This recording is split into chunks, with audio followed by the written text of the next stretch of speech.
کیوں مسلم ممالک آج غریب ہوتے جا رہے ہیں؟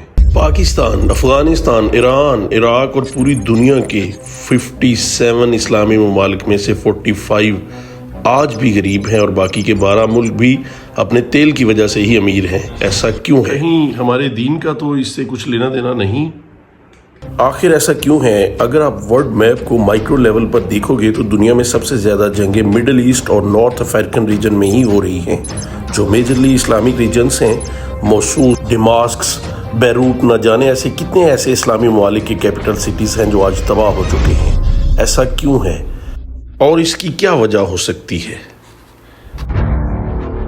مہنگائی اور بے روزگاری بھی انہی ممالک میں سب سے زیادہ ہے۔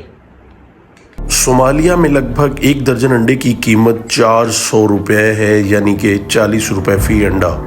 یہی صورتحال ایران کے اندر ہے، جہاں ایک بریڈ 8500 ریالز میں ملتی ہے، اور عراق میں تو آٹے کی ایک بوری 32,000 سے 45,000 دینار کی ملتی ہے۔ غربت کی اس کہانی کے پیچھے ہو سکتا ہے آپ کو لگے کہ شاید دہشت گردی کا ہاتھ ہے، کیونکہ شدت پسند تنظیمیں اسلام کا حوالہ دے کے جو دہشت گردی پھیلاتی ہیں، اس شدت پسندی کو سائیڈ پہ رکھتے ہوئے اس گولڈن ایج کی بات کرتے ہیں کہ جب اسلام کے اکابرین پوری دنیا کے لیے دانا سمجھے جاتے تھے۔ انہی عراق اور ایران کی گلیوں میں جہاں آج ایک مسلمان بندوق لے کے گھوم رہا ہے، اس دور میں کتابیں لے کے گھوما کرتے تھے۔ اسلام کے ساتھ ساتھ عیسائیت اور یہودیت بھی حضرت ابراہیم علیہ السلام کے عقیدہ وحدانیت سے ہی نکلے ہیں، لیکن ایک اللہ پر یقین ہونے کے باوجود ان مذاہب میں شدت پسندی نہیں آئی، گو کہ یہودیوں کی کتاب میں اس کا ذکر موجود ہے۔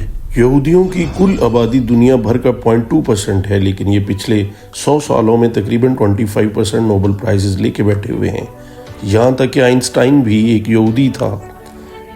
1967 میں ایک فیمس عرب اسرائیل جنگ ہوئی، فیمس اس لیے کہ اسرائیل پر ان اسلامی ممالک نے اکٹھا ہو کر حملہ کیا، لیکن اسرائیل نے ان ممالک کو ہرا کر الٹا ان کی زمین پر قبضہ کر لیا۔ جیوز کی طرح کرسچن بھی اپنے اپنے ممالک کے اندر بہت ترقی کر رہے ہیں اور اپنی اپنی فیلڈ میں آگے بڑھ رہے ہیں۔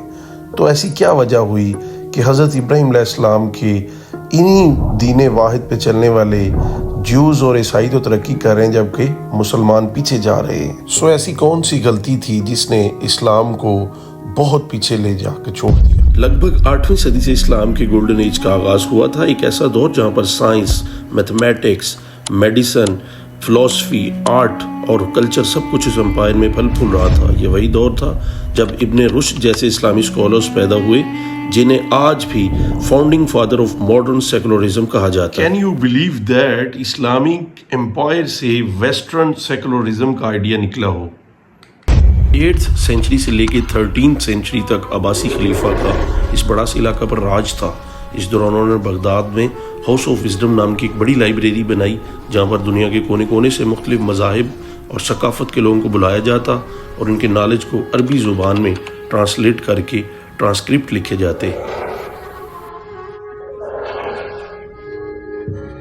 اس ہاؤس آف وزڈم میں میتھمیٹکس، میڈیسن، ریشنل فلسفی جیسے نالج کو عربک میں ٹرانسلیٹ کیا جاتا تھا، اور اسی ایرا میں ابن رشد جیسے پولی میتھ یعنی ہر فیلڈ کا نالج رکھنے والے مسلم اسکالرز دنیا کو ملے، جو ایرسٹوٹل کی فلسفی دنیا کے سامنے لے کے آئے۔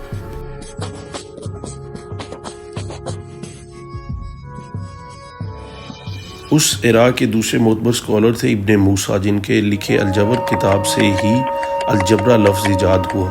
انفیکٹ آج ہمارا پورا سوشل میڈیا جس الگوریدم پر کام کرتا ہے، یہ الگوریدم لفظ بھی اسی ایرا کے ایک اسکالر الخوارزمی سے ہی لیا گیا ہے، جنہوں نے ہندو عربک نومیریکل سسٹم کو بھی ایجاد کیا۔ پھر میڈیکل سائنس بھی اسی دور میں کافی ڈیولپ ہوئی، جیسے حنین ابن اسحاق ایک اسلامک اسکالر نے انسانی آنکھ کا ایک انسائکلوپیڈیا ہی بنا دیا تھا۔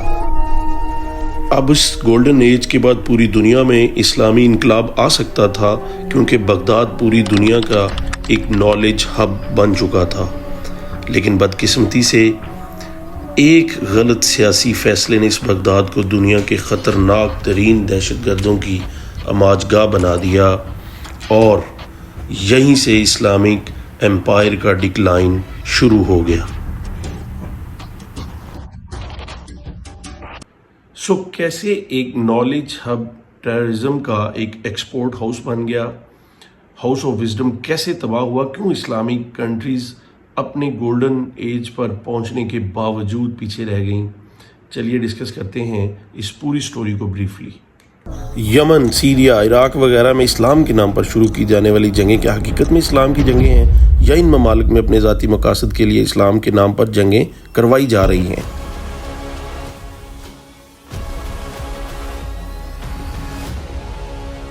وار جو پورے اسلامک ورلڈ میں صرف اور صرف دو ممالک یا دو لیڈرز کی ہی وجہ سے پھیلا ہوا ہے، ایک سعودی جو سنی اور ایک ایران جو شیعہ اسلام کے تبلیغی ہیں۔ بیسیکلی پورے اسلامک ورلڈ کے ممالک میں آدھے سنی مسلمز ہیں اور آدھے شیعہ مسلمز، جہاں سعودی چاہتا ہے کہ سارے اسلامی ممالک کے سنی مذہب کو فالو کریں اور وہیں ایران چاہتا ہے کہ شیعہ پروموٹ ہو تاکہ انہیں جیو پولیٹیکل کنٹرول ملے۔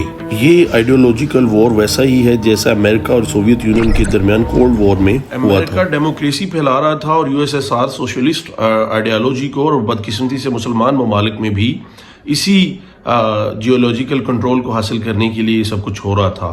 اور اب اکثر ہوتا کیا ہے کہ جب بھی سعودی کسی سنی ملک کے کنگ کو فنڈ کرتا ہے تب اسی ملک کے ریبلز یعنی شیعہ مخالفین کو ایران سپورٹ کرنے لگ جاتا ہے تاکہ سنی حکومت کی جگہ شیعہ حکومت آ جائے۔ اگین جب ایران کسی شیعہ ملک کے کنگ کو فنڈ کرتا ہے تو وہاں کے ریبلز کو سپورٹ کرنے سعودی آ جاتا ہے۔ اسی وجہ سے ان میں صدیوں سے جنگ چھڑی ہوئی ہے کہ پورے اسلامک ورلڈ کا خلیفہ کون بنے گا۔ مثال کے طور پر یمن میں 1982 میں علی عبداللہ صالح کی سنی حکومت تھی، تب اسے سعودی کی سپورٹ ملی تھی، جس کی وجہ سے وہاں کے ریبلز کو سپورٹ کرنے ایران آ گیا، جس کے بعد یمن میں پورے 3 دہائیوں تک جنگ چھڑ گئی۔ سعودی اور ایران نے اپنے اقتدار کی جنگ میں پورے یمن کو جنگ کی آگ میں جھونک دیا، جس میں 20 لاکھ لوگ گھر سے بے گھر ہو گئے، بھوک سے مرنے لگے، میڈیکل ہیلپ کے لیے لوگ تڑپ رہے تھے۔ ایسا ہی سیم کیس لبنان کا بھی ہے، یہاں پر بھی سنی ورسز شیعہ وار ہوئی، food supply chain cut down ہو گئی، اسکول بند ہو گئے، لبنان کی کرنسی لیرا جس کی ویلیو $1 کے مقابلے میں 1500 تھی، وہ 80,000 تک شوٹ ہو گئی، اور جس کی وجہ سے وہاں کی 82% آبادی غریبی کا شکار ہو گئی۔ سیریا میں تو 12 سالوں سے مسلسل جنگ چل رہی ہے، جس کی وجہ سے وہاں کی 90% آبادی غریبی سے نیچے کی زندگی گزار رہے ہیں۔ اور یہ بس 2-3 ملکوں کی بات نہیں، اگر آپ یہ میپ دیکھیں تو آلموسٹ سارے اسلامی ممالک میں جنگ آپسی اقتدار کے حصول کے لیے ہی ہو رہی ہے، جس کا لب لباب دونوں آئیڈیالوجیز کی آپسی اقتداری جنگ ہے، جس کا لقمہ عام مسلمان بن رہے ہیں۔ 57 کنٹریز ہونے کے باوجود اسلامک ڈاؤن فال کی وجہ تلاش کرنے کا یہ جو ہمارا سفر ہے، اس کا ایک حصہ جو ہے وہ یہاں پہ کمپلیٹ ہو رہا ہے۔ امید ہے کہ آپ کو ہماری یہ کاوش پسند آئے گی۔ اگر آپ کو یہ ہماری کاوش پسند آئے تو اس کو ضرور لائک، شیئر اور سبسکرائب کریں تاکہ ہم اس سے آگے اگلے والے حصے کی طرف موو کر سکیں، جہاں پہ ہم یہ دیکھ سکیں کہ 57 کنٹریز ہونے کے باوجود، اسلامک کنٹریز ہونے کے باوجود اسلام کیوں دنیا کے اندر ڈاؤن فال میں جا رہا ہے، اور کیوں ہر آنے والا دن مسلمان کو اور اسلام کو تاریخ کے ماضی میں دھکیلنے کی کوشش میں لگا ہوا ہے۔ تو اگلے حصے کی طرف جانے سے پہلے آپ کا فیڈ بیک بہت ضروری ہے، ہمیں اپنی دعاؤں میں یاد رکھیے۔ اس حصے کو یہیں پہ کرتے ہیں ختم، اور امید ہے کہ انشاءاللہ آپ ہمیں فیڈ بیک اچھا دیں گے تاکہ ہم اگلی طرف موو کر سکیں۔ اللہ حافظ۔